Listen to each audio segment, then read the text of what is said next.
guess we are on. We are on. Hey guys. Oh, I can hear myself in my headphones. That's okay. Maybe we'll just have to hopefully ignore that for the time being. How's everybody doing? Can you guys hear us okay? Is everything okay? We're very orange. Let us know how everything goes. I'm going to just ramble while I open up the Devstream on my phone to make sure that this is good. HB and Mark are with me today, and I'm going to pass one of them the torch. Hey Mark, how's this week going? It's good. It's good. It's E3 week. It's E3. We are allowed to talk about that and just like ramble on about games for like next half an hour. In E3 Foxhole Devstream, where we just talk about games that are released. There's a lot of cool games that are coming out that I've seen, so it's kind of cool. It's been exciting. The excitement rumbles in the office. I think usually we used to like gather in front of the TV and like watch the announcements, but the announcements have all happened like outside of office hours this year. And we're very, very busy and this time as well. Everyone's just kind of like streaming all the presentations on their second screen.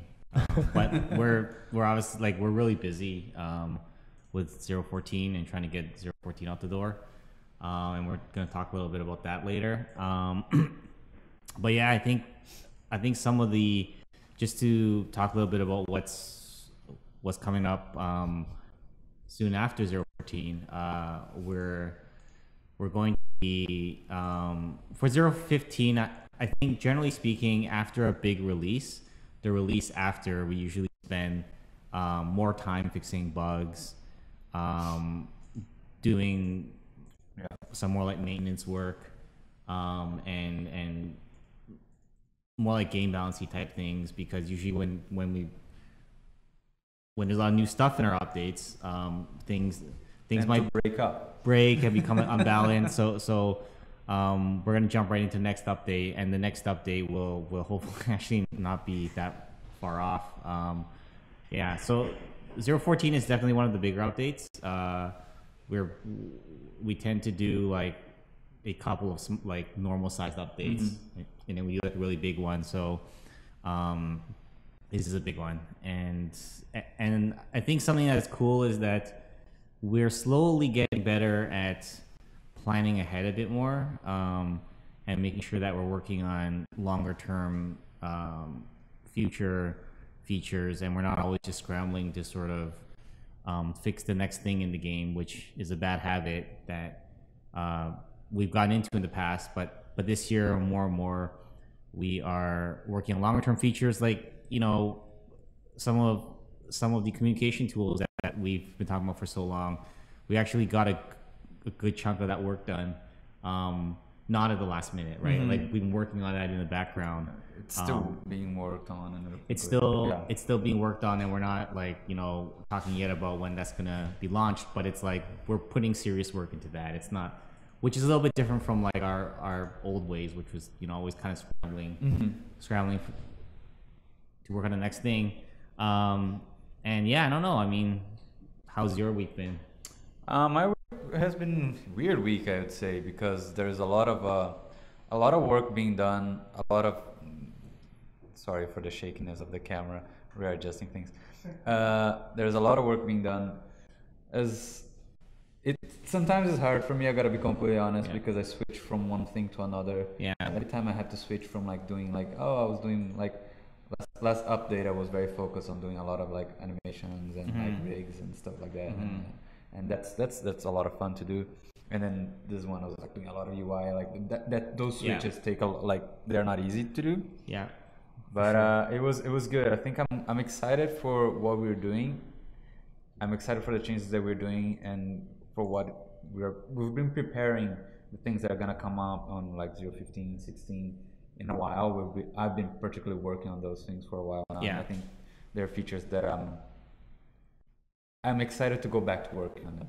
Yeah, we have to set some things aside. I think our original plan for 014 was even bigger than what. Oh my god, it was impossible. Like there's no way we could have done. Halfway through, we were like, okay, this is a bit much.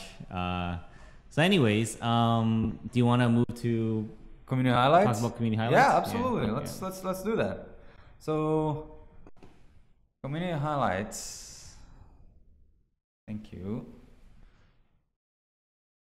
Community highlights snippets. So I'm gonna start with like I don't know why it happens this week.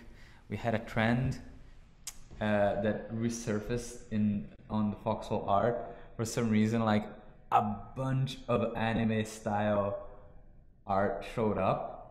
Like there has been anime style things before, but like they resurfaced the last 2 weeks or so, and like a lot of people doing different things. If you're not aware, Mark, the one in the middle, it's an actual gunboat. It's the anthropomorphization of a gunboat. I was trying to figure out what that was, but that is the gunboat, the female version of a gunboat. No, we're back, and we will continue the dev stream. Let's continue talking about anime. Yeah, I don't know where we cut off, but hopefully my awkward soon. Reaction wasn't on.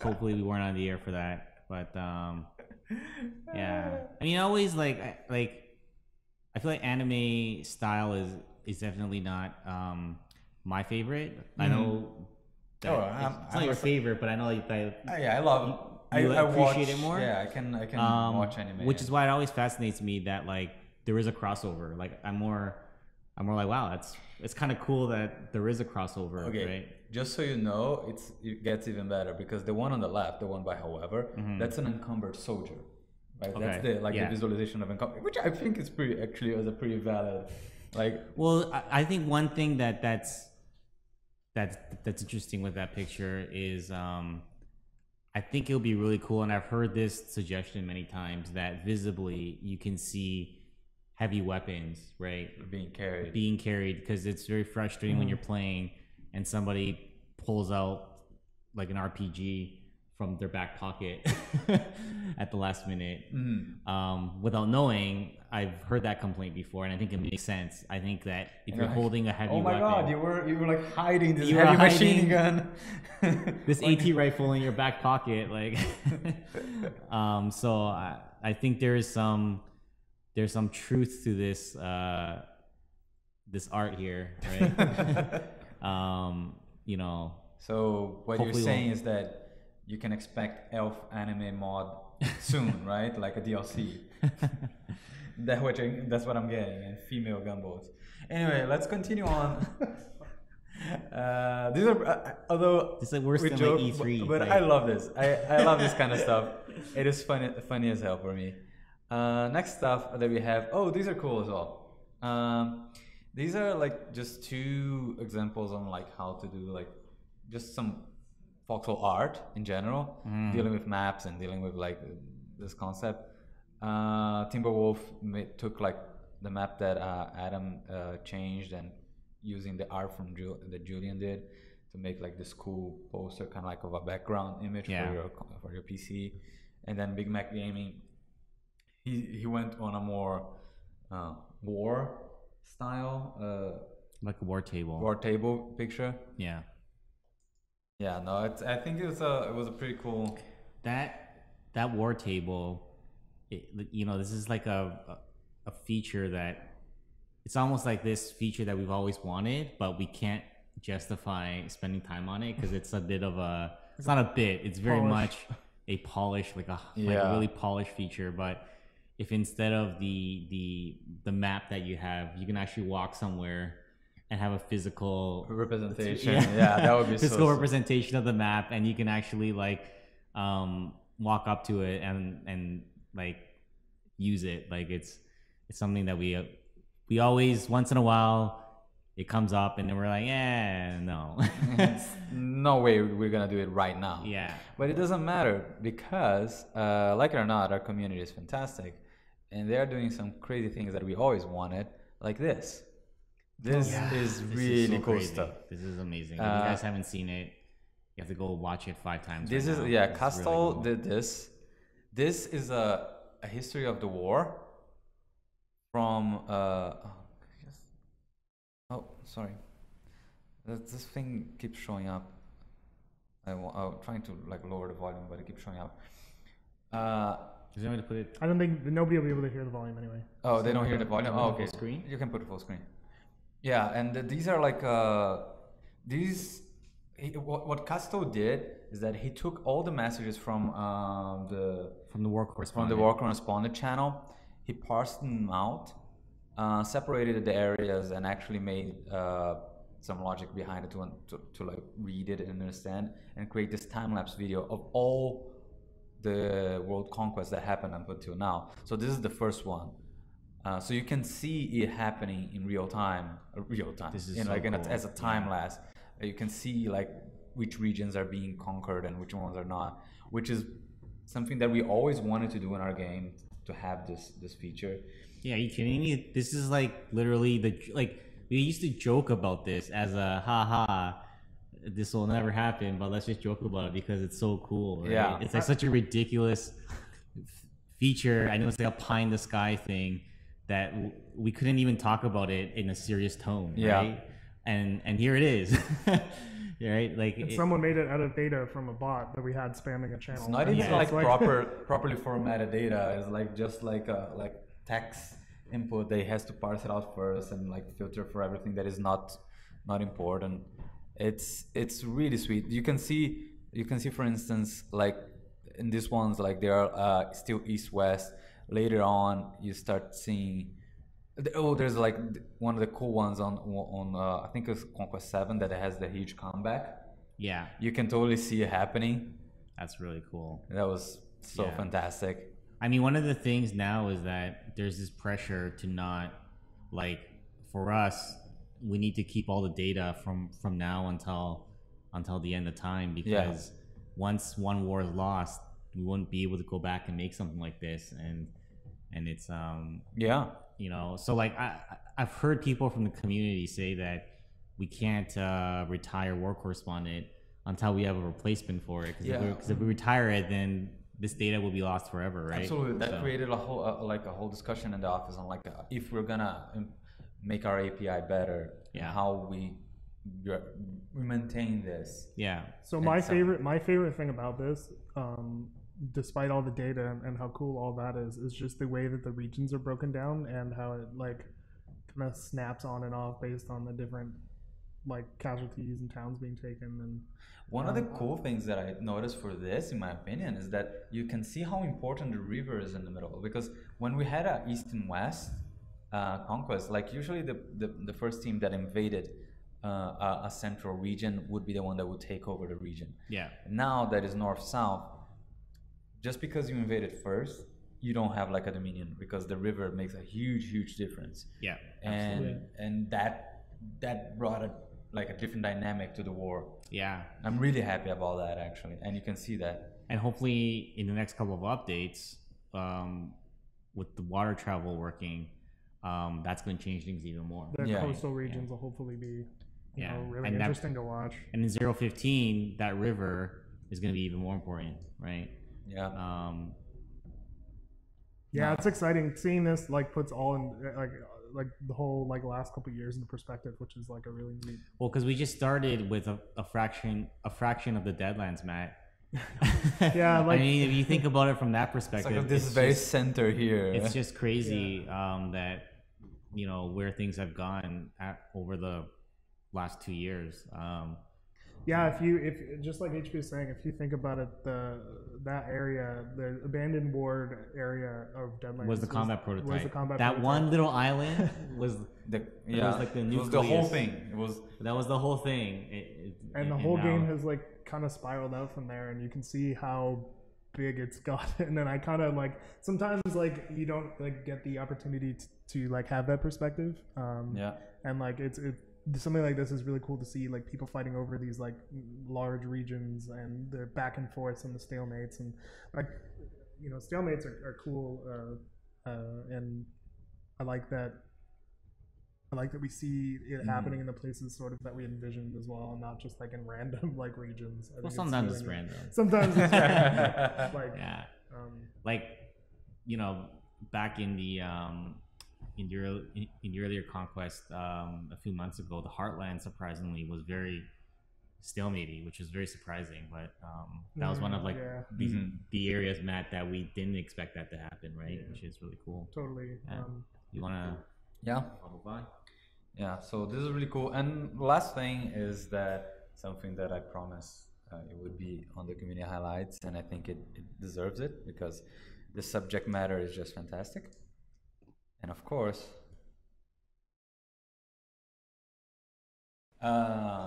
this is a Foxhole inspired marine, which it's based on me.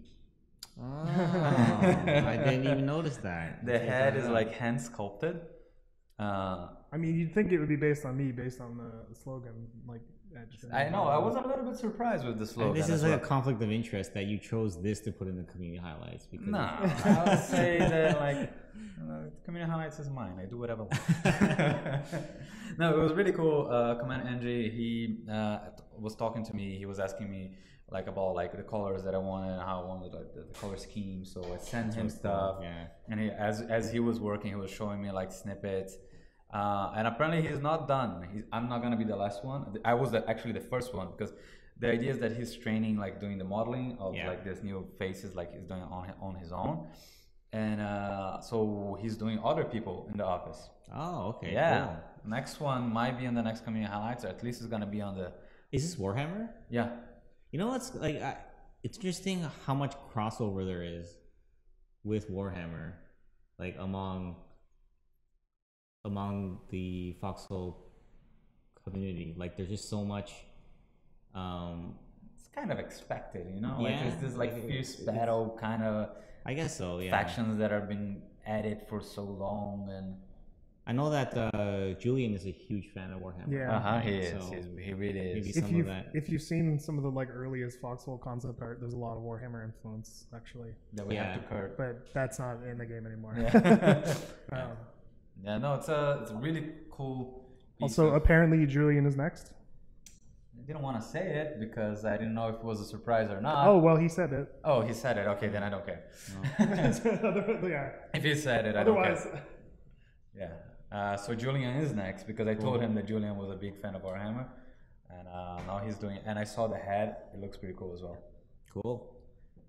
Cool. And that's it for Community Highlights. If you guys have a chance, check it out. It's going to be going... it's gonna be soon in the blog, community highlights number something.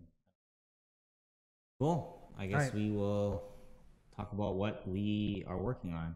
What is coming up? Well, what's coming up? Well, I mean, 014 is coming up. So right now we're neck deep.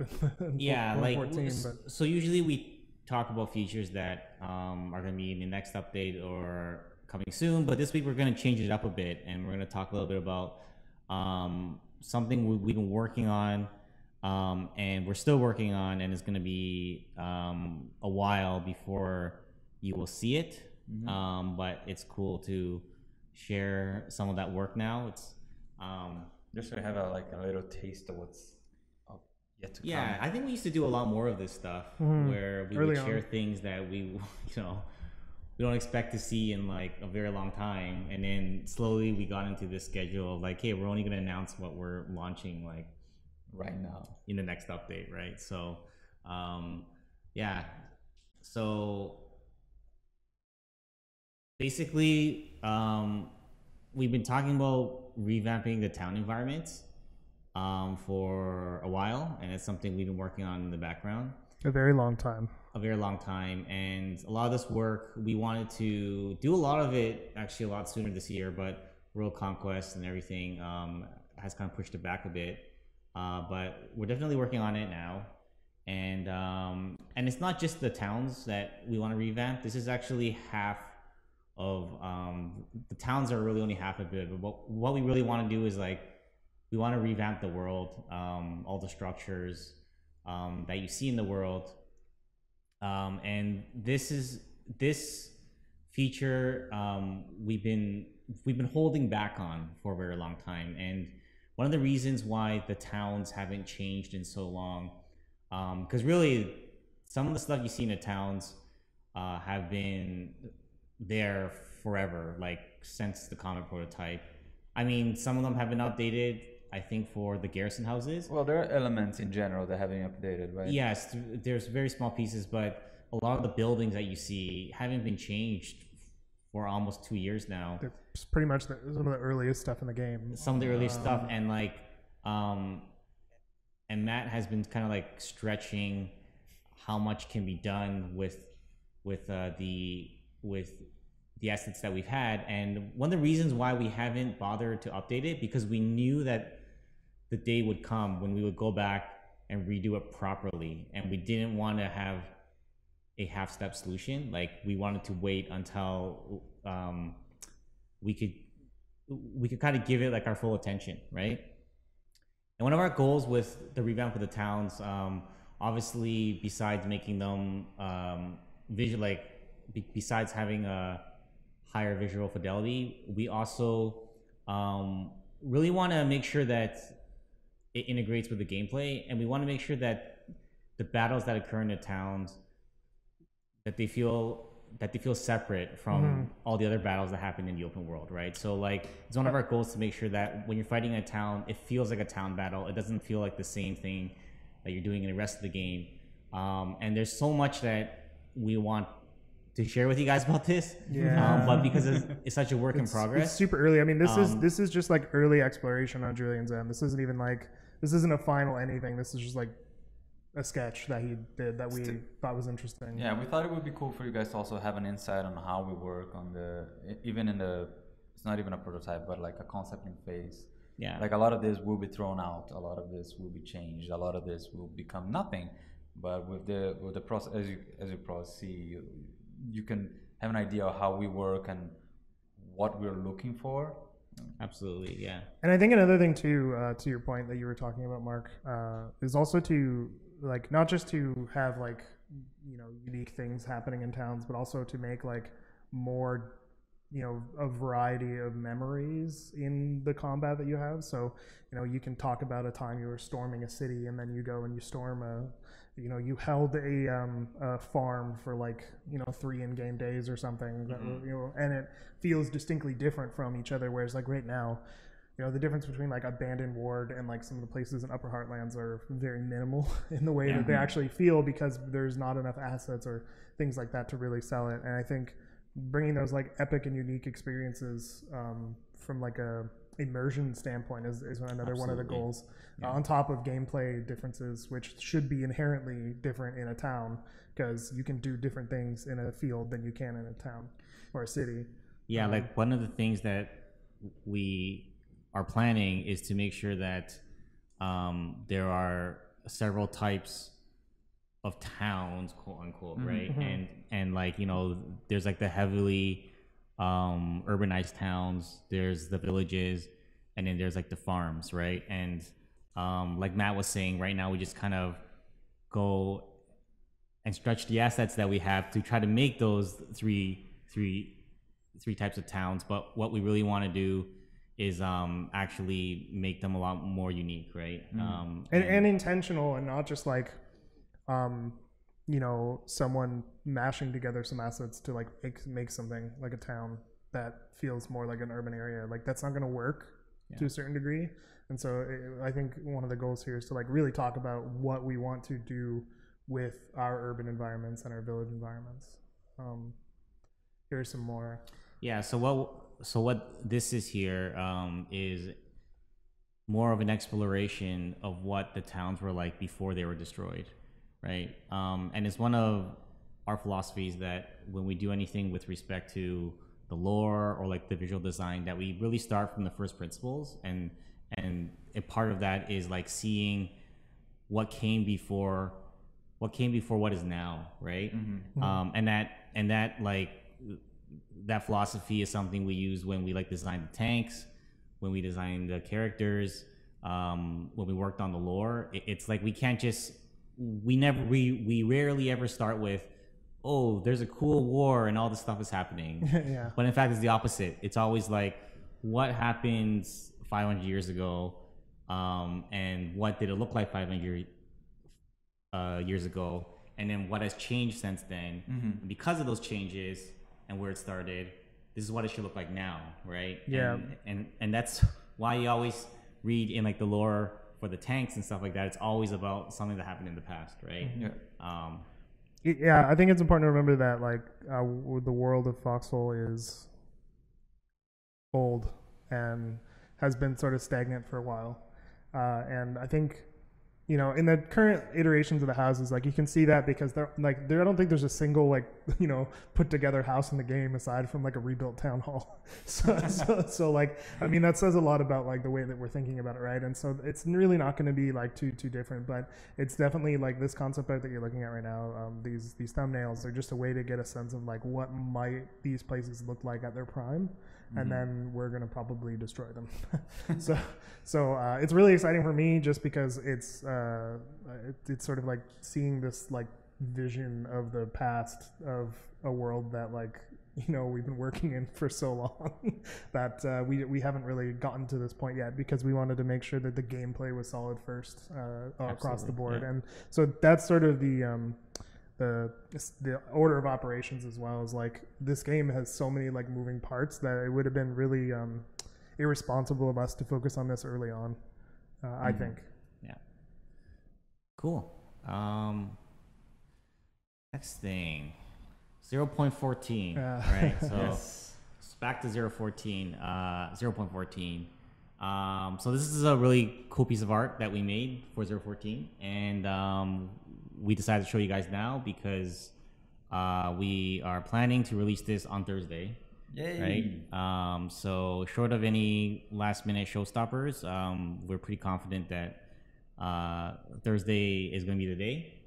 And we're going to have the update rolling out then. And just a couple things to note.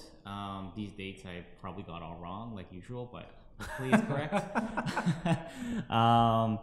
We're going to roll out the update on Thursday, and then we're going to start skirmishes on the new maps. And the next conquest is not going to start until Tuesday. So it's going to be a bit of a break.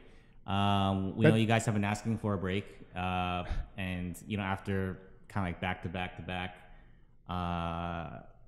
World Conquest, we're going to take a little bit of break. And then next Tuesday is going to be the big day, right? It's going to be the first conquest launched with water travel and the new maps. So I'm looking forward to it. It's going to be exciting. World Conquest number 10 comes with a bang. World Conquest number 10 too. Oh, it's number 10. Man, it's fate. I know. Cool. Yeah. I think it'll be really exciting, and I think it's kind of, it might seem a little bit weird to like push it that far, but I think it'll be a good buffer and like. So one of the reasons for that too is, besides taking a break, actually one of the large motivators of taking that break is because we want to give 0.14 a few days in skirmish because so much has changed, and we want to shake down the game first.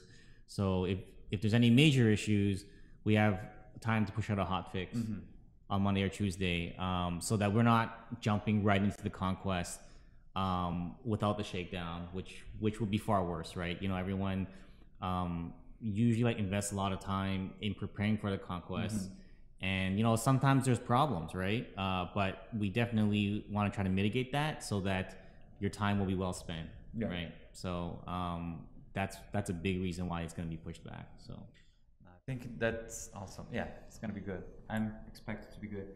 Anyway, we're going to be moving to the Q&A. If you guys have any questions for us, please send us on the chat there. Matt is gonna read them out for us. Achilles asks a really good question and one that we've talked about, so I want to kind of bring it up. Sure. Are there any thoughts on expanding the forts into an actual fort? This is moving into an actual fort and not just a tower. I think that means like a place where you can actually get up and defend from a height and not just like a static. Or when does he say expand? Or literally like you are able to build out fortifications around it and become. I'm gonna put words in his mouth and say I think he means like something you can actually use as a defensive structure. Yeah, because I've seen that come up a lot in the dev branch. So something that's interesting is so I think specifically for the forts themselves, they can evolve in the future, but there's no immediate plans to add something like that. However, something that we are looking into, and this is kind of the other half of the world update that I was talking about earlier. So we're saying that half of it is the towns, the other half is just how all the other structures look in the world, right? And I think something we're going to take a look at is really like expanding out and the kind of structures that players build out in the open world, like foxholes and walls, and sandbags, to make it more of how do I put it, like to make sure there's more options, and options that are beyond just like slapping down all these structures, right? So right now the game is very much like a tower defense game from the perspective of the builders, right? Like the foxholes are like towers, but you're not building out like a bunker that like connects to a whole bunch of other bunkers and like walls and stuff like that. It's not like a connected series of structures that you're building, but rather it's a bunch of like disconnected things, right? And one of the things that we want to do is move more in the direction of like maybe you can build something like a fort, and then you build a wall and it actually like attaches to that fort, and then you build a bunker, and you know, kind of so on and so forth, and that is at a very high level, right? At a very high level, that's the kind of thing that we're looking at in the future. So hope that's some kind of an answer. Also, forts kind of like have some like leeway on what we can do with them. They are pretty open on what we can do with the forts. Like we don't have to stay in one shape and form. Absolutely, yeah.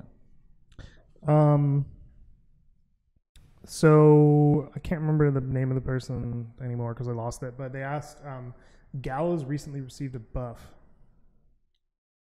Is there a particular reason for that?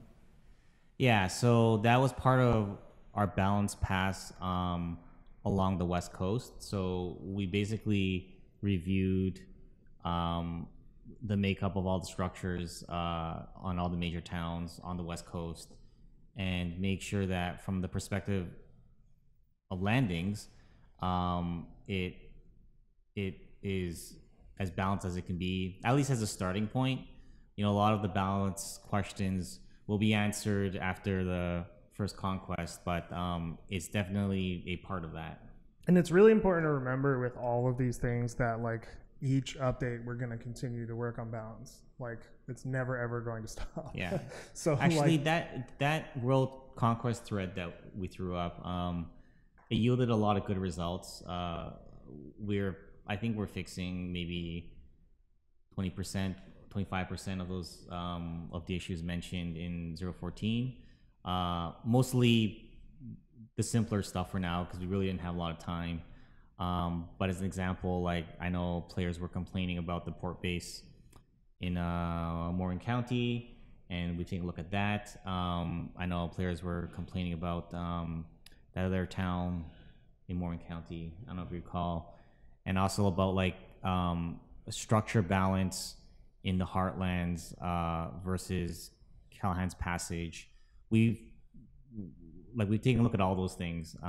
Some things are going to be a little faster, and other things are going to take a bit more time. Like for instance, like structure balance in like Callahan's Passage and like Upper Heartlands are diametrically opposed in terms of their design philosophies. So that's going to take a little bit more work to actually put together. But my point is that thread was really helpful. Yeah. Like I read like every single comment in there, and I wrote them all down, and we took a look at it. We took a look at what we could do now. So yeah, that was a super helpful thread, guys. But expect more in 0.15, 0.16, like more of this. Like I would even say more and more is going to happen, especially for towards world conquest going forward. Are cargo ships going to be able to get their own defense in one way or another? Currently, they're sitting ducks and can be spawn camped easily. This comes from SG Senicola.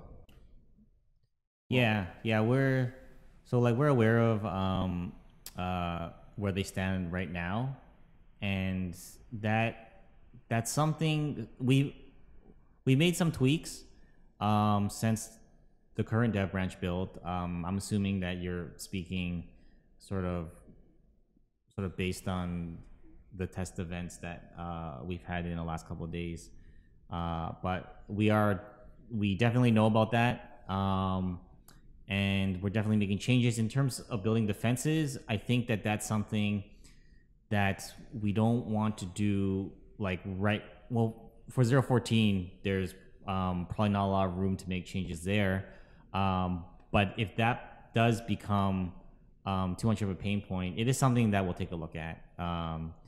It's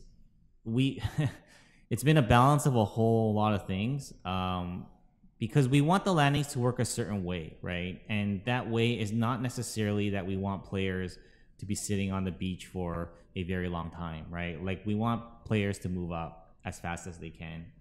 We want them to be taking forts and towns, but at the same time, we do also realize that it may be difficult to even do that if you can't build defenses, right? So there's other things that we may look at before we just say, hey, you can build defenses, because being able to build defenses right at the beach landing area is something that we got rid of a long time ago, and we felt like it was for the better in terms of the beaches. I know some people will not like this, but the one thing we really didn't like was when the beaches were spammed with like nothing but foxholes and like pillboxes. It was just this really like ugly mess. Wasn't functional for anyone. It was just a spam of things, and we don't want to return to that, right? So we're looking for other ways where we can accomplish the same thing without having to return to that. So we're going to be focusing a lot on that. So we'll see where it goes. Sir asks, kind of in a nutshell, with the new town designs, are we going to have like the destruction focused on an epicenter and then sort of like kind of have it like get more destroyed from there? So like the player-driven destruction? No, like because we talked about how the world is going to be sort of war-torn, right? And obviously war happens in different areas at different sort of like magnitudes. I would say like just based on like the story of the world that we're trying to tell, you'll see nuances like that. I'm not going to promise anything exactly like that, because I want to make it clear that like the Foxhole world is a war-torn world. It's not like a the most like habitable place in the game that we play. So but definitely you'll see things like that. I mean, that's just passive storytelling. That's or contextual storytelling is the term. So I would expect things like that. I've seen a couple questions about the binoculars range. It seems like it's been lessened. No. Or they want it to be a full 150 meters. It hasn't been lessened. Or why? I guess the question is like, can it be increased to 150 meters? And they're saying the full 150 meters, and I'm not sure what the full refers to. I think they're referring to the field artillery. Oh, okay. Right. I mean, it's something we could take a look at. I think part of why we did that like initially is because when we introduced the field artillery, we were worried it would be really cheap, that you can just kind of sit back and just kind of like fire away without any risk at 150 meters, which is really far. So what we did was we said, okay, the spotter has to be closer, right? Mm-hmm. So at least that introduces some level of risk. Now, having said that, and cooperation. Sorry? And cooperation, because if you have a spotter that is not right beside yes, you, that also makes a absolutely, big deal. Yeah. You have to be like talking to each other. Now, having said that, though, that was something that we made a decision on that a long time ago, so maybe some things have changed. But I think you make a good point, HB, because I think what a lot of players would do if it was 150 meters is that you wouldn't need an extra spotter. You can stand in place. Yeah. You can equip the binoculars. You can spot for yourself, much like they do with the mortars, right? You can solo, right? And we definitely don't want people. Well, I guess you can't really solo with the field artillery because you need at least two, but we don't want to get rid of the spotter role. So if there's a way we could do that without getting rid of the spotter role, then I think we would probably be interested in that, mm-hmm. right?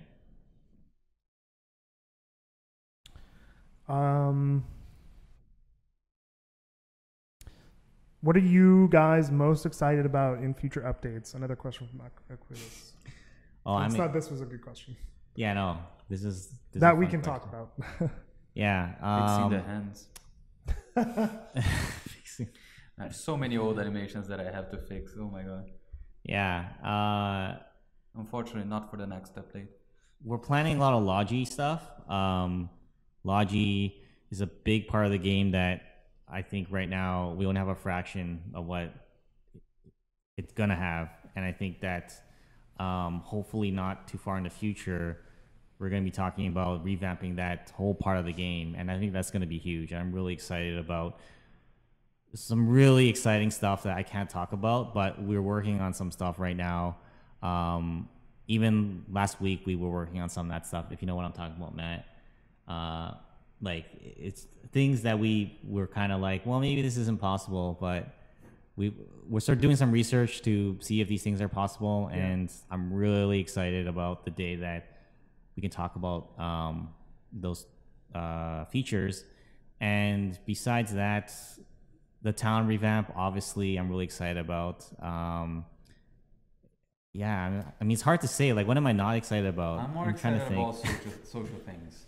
So, for instance, I am looking forward, and it's not the time right now, but I'm sure that the time will come for more social connections between the players, and some role-playing aspects of the game that are not there yet. There's a lot. I think there is a lot to be improved on the role-play aspect of the game. I think there's I'm very excited about that. I think there's like a huge amount of potential for role-playing in Foxhole. Yeah. If we like supply the tools. Yeah. I'm very excited about that. We talked a lot about that already, and it's like players have what now?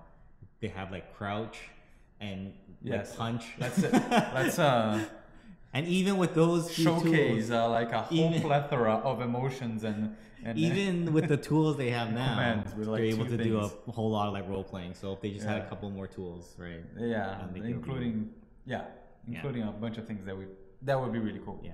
Unfortunately, a little bit farther. For me, it's the town revamp, because it will fundamentally change my job, and I think one of the biggest things for me is just making the game look more like the thing we envisioned in the first place, and feel more like the thing we envisioned in the first place. Not that we're not there, but I think we can get a lot closer. And I think for me that's really exciting, just as a fan of it. Like, I want to kind of see, it's almost like if you've ever sort of written anything, you kind of like write the story, like you are telling yourself the story by writing it. And for me, that's sort of how I look at this, is we're sort of like letting it sort of come to fruition as we make it. And I'm just excited as we go. Every like new change that we make kind of brings it closer to that vision. And well, it's also because we've always had like the expectations that we were going to make that better, right? And the expectation has been at the back of our minds for like a year, probably even longer than a year. And like it was always a matter of when, right? And that when is finally there, is like close to now, right? So I think that's why it's exciting.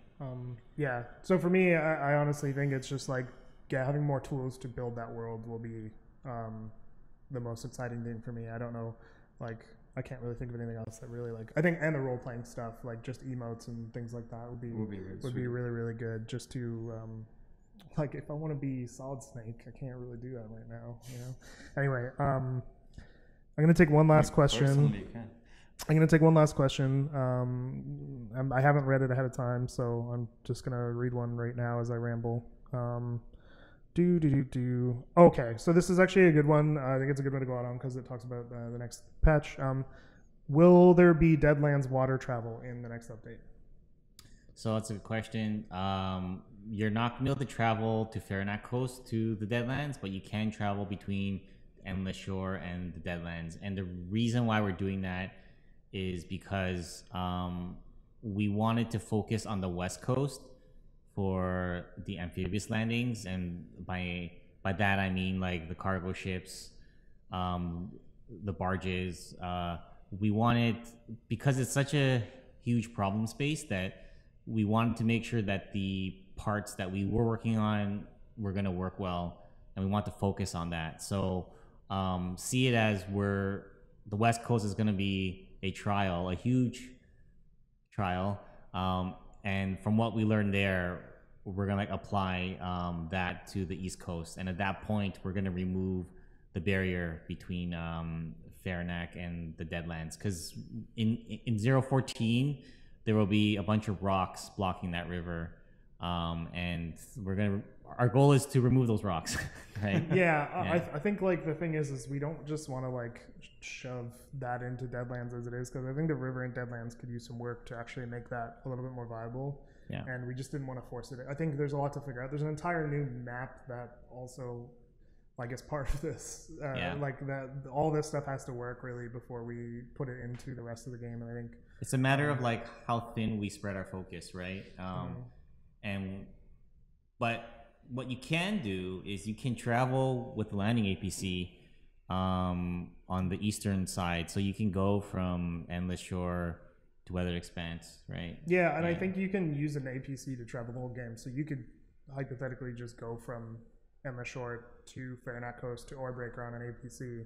You just won't use the river when you go to Deadlands to Fairnack. Yeah. Right. So we're just not allowing the like sea only structures or.